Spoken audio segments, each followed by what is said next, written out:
The word jihad is mentioned in the Quran about 41 times. The words mercy, peace, and compassion are mentioned about 355 times. Yes, come in. Come on in, Riaz. Sit down, please. Contrary to popular belief in most Western cultures, Islam is a religion that preaches peace and tolerance. Yes, Patricia.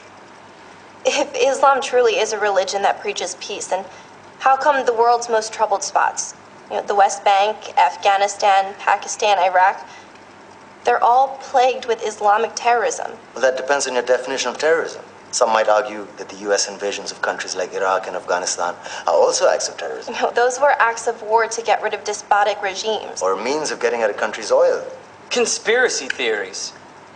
Well, May I? Yes, please. Go ahead, Riaz. Mr. Khan is right. I mean, if we're talking about terrorists, the world's biggest terrorists are the white superpowers. Come on now. No, really, stop and think about it. Explain 9/11. Okay.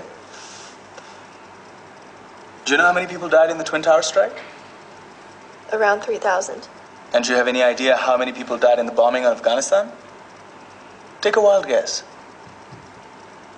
More than 15,000 people died. And that's just conservative figures. About 50,000 tons of explosives were dropped on innocent civilians. Men, women, children. Yeah, but that was because of the Taliban. Now that you brought it up, did you know that the Taliban was a creation of the CIA to fight the Russians? Whatever. They were still harboring terrorists. Yeah, right. Terrorists that were never found. Just like the weapons of mass destruction that were never found in Iraq. Do you want to get into the death toll in Iraq? 500,000 civilians and counting. And what do Britain and America say when they don't find these weapons? It's simple. They just say sorry.